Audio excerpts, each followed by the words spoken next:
I tried to end my affair quietly, but fate had other plans when my loving husband walked in on my last meeting with my affair partner. In that moment, I realized how selfish I truly was. This is something I remind myself every night as I lie awake in a house now filled with an eerie silence, my children gone, and my ex-husband's hate directed squarely at me.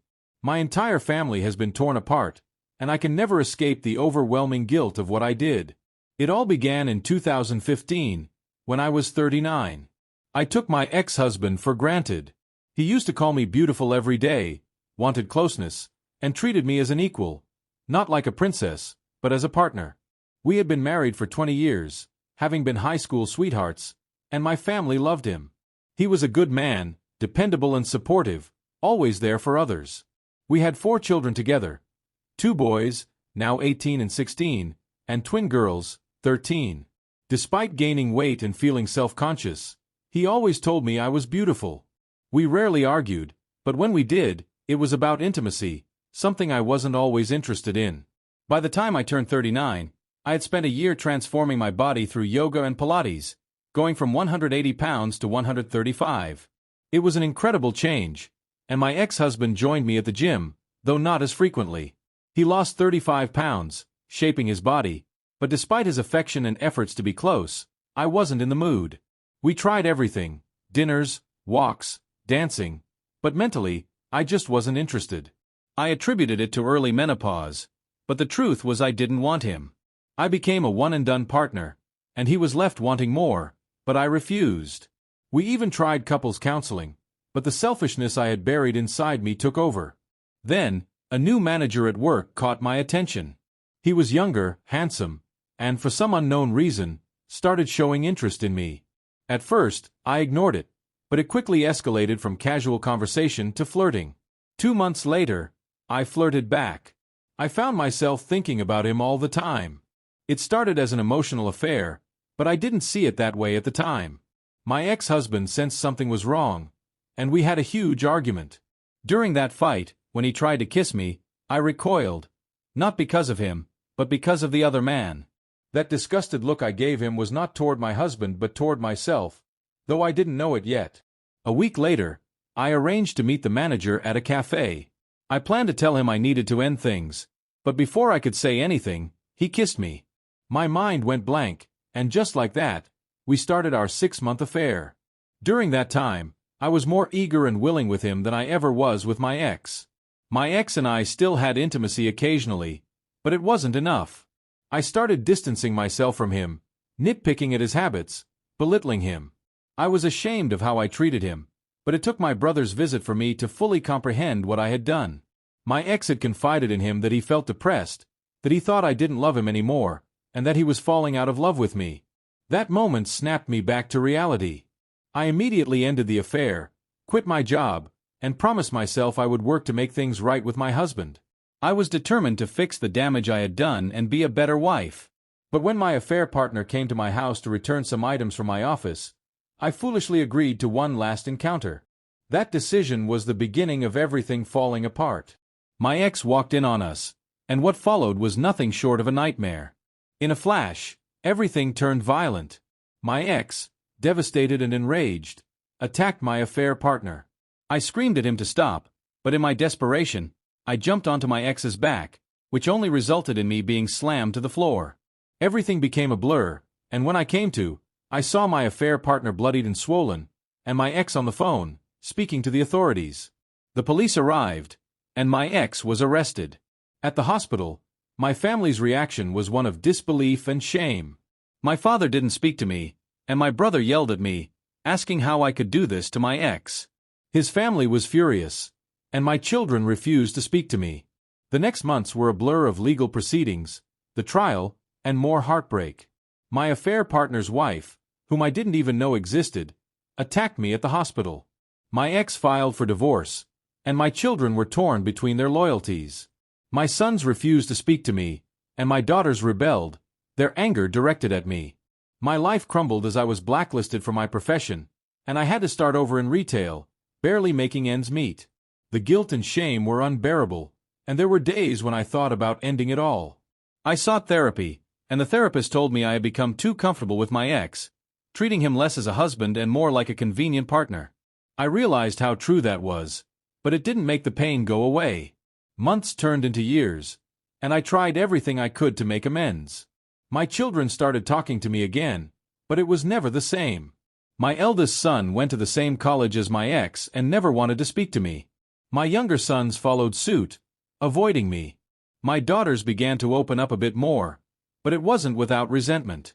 Then, just a few months ago, my children came back home for a while. It was a bittersweet joy to have them around, even if they still mostly ignored me. But I cherished every moment. My eldest son had been dating someone for over a year, my second son was excelling in college athletics, and even my twins were talking to me again. However, the self-hatred never left me. I missed the old days, the family dinners, the laughter and the joy we once shared. I couldn't help but feel how far I had fallen, knowing that it was all my fault. As my twins prepared for their senior year, I realized how much I had lost. I missed everything, and I knew that no matter what I did, nothing could ever be the same again. It was supposed to be their birthday party, but my girls asked if we could celebrate on a different day. I was confused at first, thinking we were finally starting to heal, but when I asked them why, one of them said, "Because Dad is throwing us a party, and I don't want you near him." The comment struck me hard, and I was left reeling. I asked when their father had been released, and they told me he had gotten out at the end of April on good behavior. I felt a deep pang of sadness as my hopes of us healing as a family shattered. It wasn't about us getting better, it was about them having their father back, happier and more involved in their lives. They didn't need me as much now. I then asked where he was staying, and they said he was at my brother's house. Desperate, I tried calling him, but he refused to speak to me.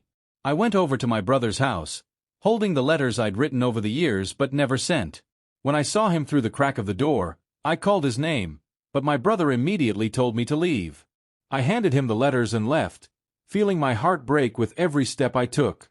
As I stood in the driveway, I heard his voice. I turned around, and there he was, walking toward me. The floodgates opened, and I started crying as he handed me back the letters, coldly saying, "You forgot this." I begged him to talk to me, to try to fix things, but he just turned and walked back inside without another word. I stood there, my children watching me through the window.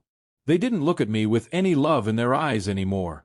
I realized then that they were only tolerating me, and it broke me even further. Still, I want to fix things. I want to tell him how sorry I am, how selfish I was, and how much I miss him.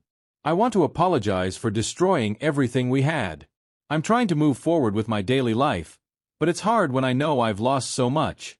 I recently found out through my mother that my almost partner's ex-wife has been visiting him for the last 2 years, and I honestly don't know how to feel about it.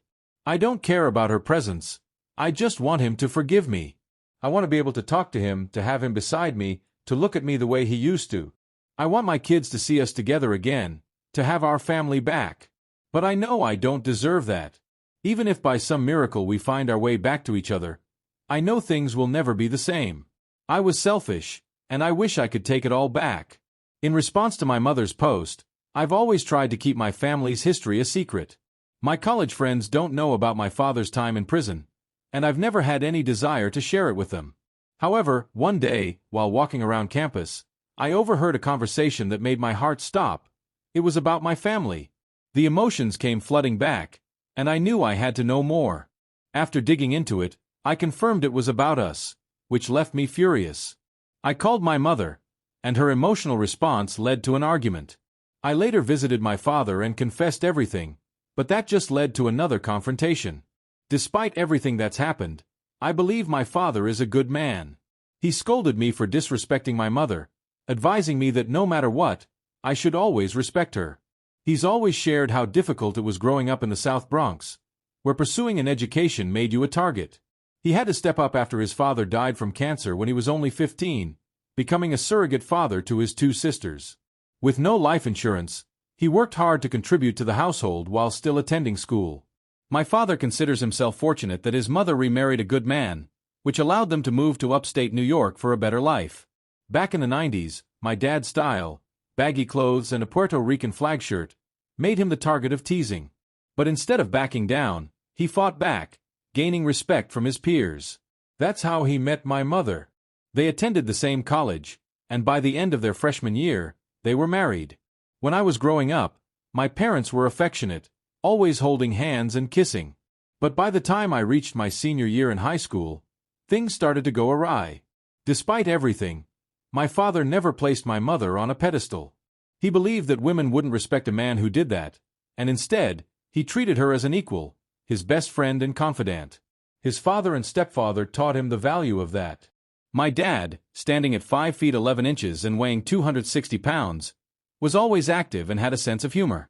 I loved seeing him serenade my mom, buying flowers for no reason, and writing her love notes. He was the kind of man who set the standard for how a man should treat a woman. He defended my mother's honor, but when she started to mistreat him, he just kept his head high. Eventually, though, things broke down. My mother began to belittle him, and it only got worse.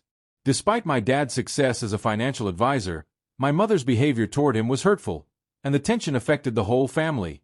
We all witnessed the pain, and it especially hurt my brother and twin sisters. I remember my father trying everything he could to make it work, buying flowers, taking her out, but she was distant. When my dad was arrested, it was the final blow. The entire school knew, and we couldn't escape the shame.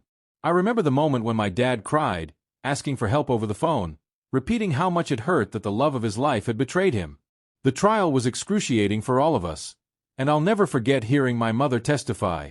It was in that moment I realized how much damage had been done. It wasn't just her affair, it was how she tried to make everything about her own guilt and feelings, never considering how we, as her children, were affected. Years later, when my dad got out of prison, he wanted us to start talking to her again, and for a while, I tried. I even remembered what it was like not to hate her.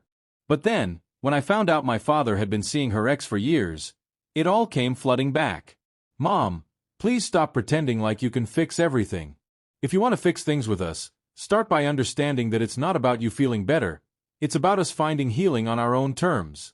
You can't just erase the past with a few kind words. The damage is done, and no amount of pleading can undo the hurt. You never gave us the space to heal, and that's something we'll never forget.